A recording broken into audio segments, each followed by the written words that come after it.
और AK वाजपेयी, नितिन गडकरी एक conclave में कह देते हैं कि भाई हमारे पास जो वॉशिंग पाउडर है वो अच्छी किस्म का वॉशिंग पाउडर है। पूछा जाता है सवाल कि आपके यहाँ आकर सब वॉशिंग मशीन में धुल जाते हैं। मीनाक्षी लेखी तो संसद में कहती है चुप रहो, ईडी आ जाएगी, और डेटा तस्दीक करता है। 121 में से 116 विपक्ष के पिछले महीने धड़ाधड़ विपक्ष के नेताओं पर कार्रवाई है, तो क्यों ना कहा जाए कि ये विंडिक्टिव है। ये तो आर्गुमेंट इनको अवेलेबल नहीं है। ये मैं 2-4 नाम बताता हूँ आपके इसके लिए। ये एनडीए गठबंधन के ही पार्टनर है। नीतीश कुमार के यहाँ तो रेड नहीं हुई, अखिलेश यादव के यहाँ तो रेड नहीं हुई, ममता के यहाँ तो रेड नहीं हुई। अखिलेश ममता, अरे नाम तो पढ़ लूं, पहले नाम पढ़ लेता हूँ। वो आपने बता दिया, उनको छोड़िए, उनके नाम किसका ले रहा हूँ मैं। फिर उसके बाद आइए नवीन पटनायक के तो रेड नहीं हुई। वो आंध्रा वाले रेड्डी सीएम साहब, उनके यहाँ तो रेड नहीं। पटनायक इंडिया में नहीं है। कहाँ है? इंडिया में नहीं। चलो छोड़ दिया, हाँ उनको निकाल दो। ये रेड्डी सीएम है, इनके यहाँ भी रेड नहीं हुई, ये भी इंडिया में नहीं है। टीआरएस के ये कौन है, चंद्रशेखर सीएम जो है, इनके यहाँ रेड नहीं हुई। गहलोत साहब के यहाँ भी रेड नहीं हुई। उन्हीं की बेटी है भैया, इसमें अभी आता हूँ मैं, उसमें भी समझाऊंगा आपको। फिर उसके बाद गहलोत साहब के यहाँ रेड नहीं हुई। बघेल सीएम साहब के बेटे को समन भेज दिया। क्राइम जो करे, हाँ यही जवाब आ गया, बहुत अच्छा जवाब आ गया। जो क्राइम करेगा उसके यहाँ रेड जरूर होगी। यही तो, ये आंसर आपने खुद ही दे दिया। Crime, individual liability, individual responsibility and individual consequences होते हैं क्राइम के। यही हकीकत है। और हिमंता बिस्वा शर्मा के खिलाफ जांच बंद हो जाएगी उसके, हाँ इसका जवाब मैं जवाब देता हूँ। Hasan Musharraf, very good question, मैं जवाब देता हूँ। देखिए होता क्या है कि क्राइम करने के लिए एक इन्वेस्टिगेशन ऑफिसर होता है, उसके अंदर टीम काम करती है।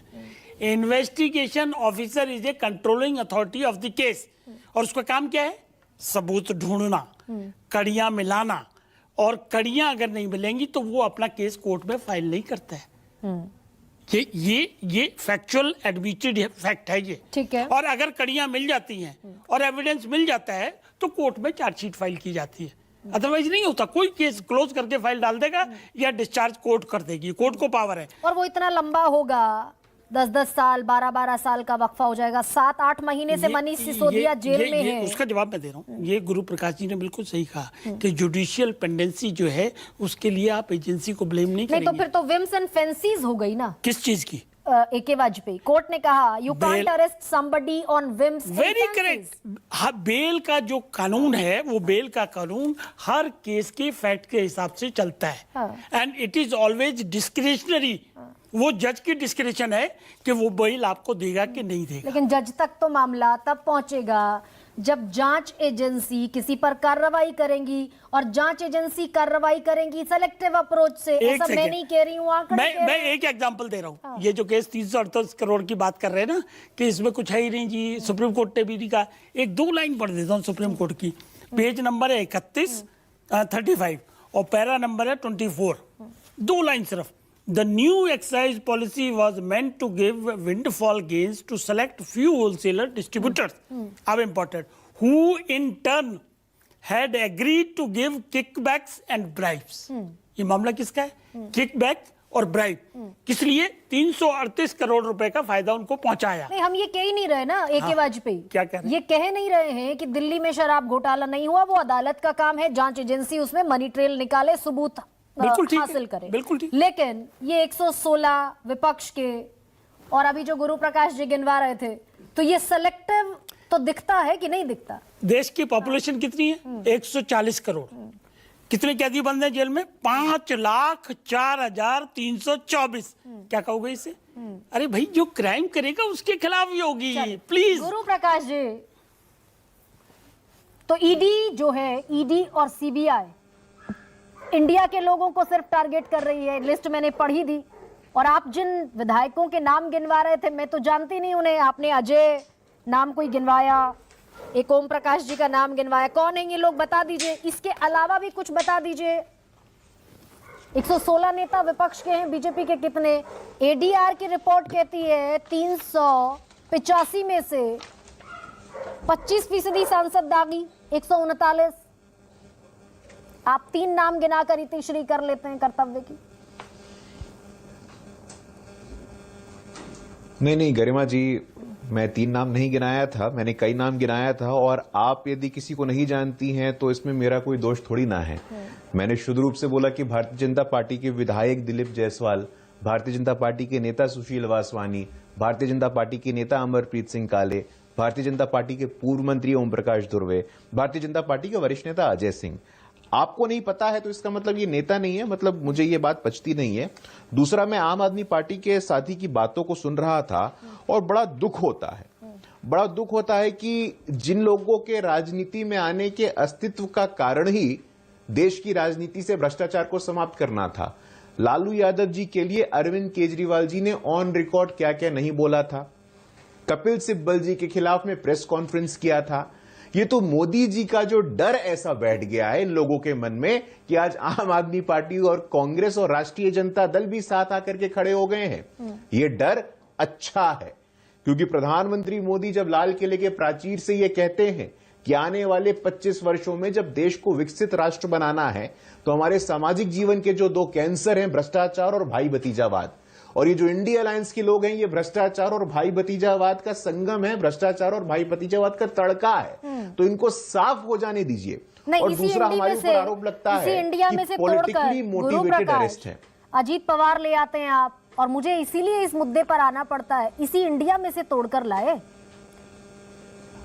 27 जून को प्रधानमंत्री ने भोपाल में कहा, 23 जून को पटना में इंडिया गठबंधन बना।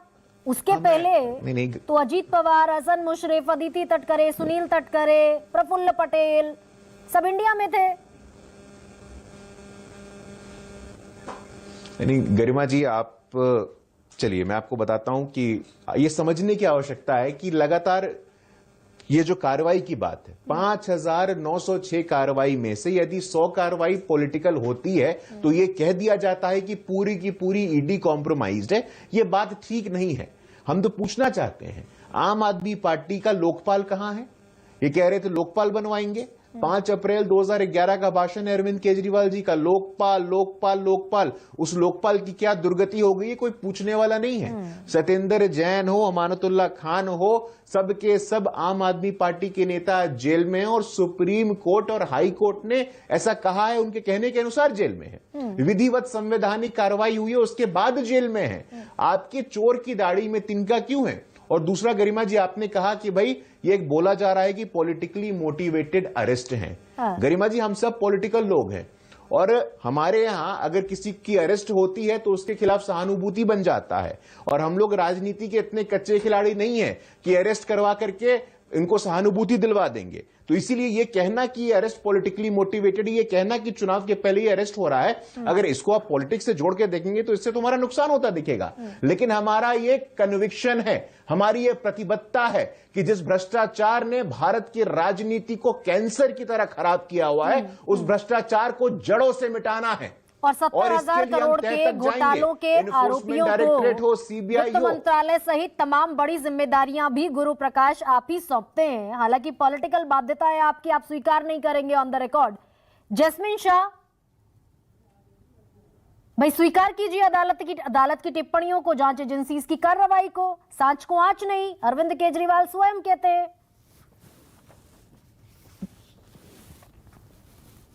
बिल्कुल गरिमा जी, अगर कोई भी कन्विक्शन कोर्ट ऑफ लॉ ने आज तक दिया होता तो हम बिल्कुल इसको स्वीकारते हैं। लेकिन ये जो गला फाड़ फाड़ कर गुरु प्रसाद जी कह रहे हैं कि हमारी प्रतिबद्धता है, हमें करप्शन को खत्म करना है, मैं आपके दर्शकों को ये बता दूं कि ये कितना हास्यास्पद है।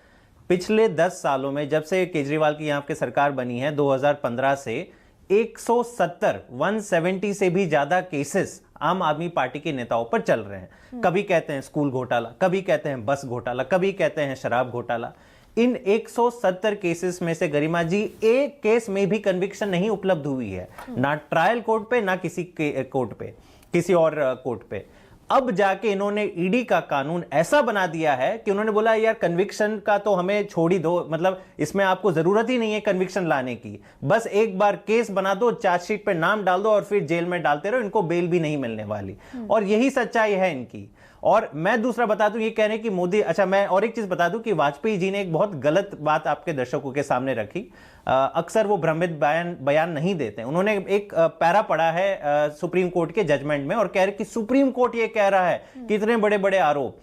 उस पैरा में साफ लिखा है, जो पैरा नंबर 24 है, सुप्रीम कोर्ट कह रहा है कि सीबीआई की चार्जशीट में ये चीजें लिखी है। मतलब सुप्रीम कोर्ट ने केवल समराइज किया है कि सीबीआई का ये केस है और आम आदमी पार्टी तरफ से ये केस है। तो मेरे ख्याल से कृपया करके लोगों को भ्रमित ना करें। सुप्रीम कोर्ट ने साफ कहा है, जब एनालिसिस और फाइनल वर्डिक्ट की बात आई, उन्होंने साफ कहा है कि कोई भी एक भी रुपए का लेन देन मनीष सिसोदिया ने लिया हो या किसी आम आदमी पार्टी ने लिया हो, यह कतई प्रूव नहीं हो पाया है। इसलिए हम कहते हैं कि अनंत काल तक किसी को भी जेल में नहीं डालना चाहिए। हम बेल रिजेक्ट जरूर कर रहे हैं, लेकिन 3 से 6 महीने में प्लीज कोई सबूत लेके आइए। आप किसी को भी ऐसे जेल में नहीं डाल सकते। This is what I agree. फिर भी हमने कहा कि हम इस ऑर्डर को चैलेंज करेंगे। इस बात पर मैं सहमत हूं। कोर्ट ने कहा कि फिर से 3 महीने में आप अप्लाई कर सकते हैं, सबूत लेकर आइए। जांच एजेंसी को भी कहा, लेकिन यह भी कहा कि 338 करोड़ रुपए का लेन देन हुआ है। चितरंजन गगन।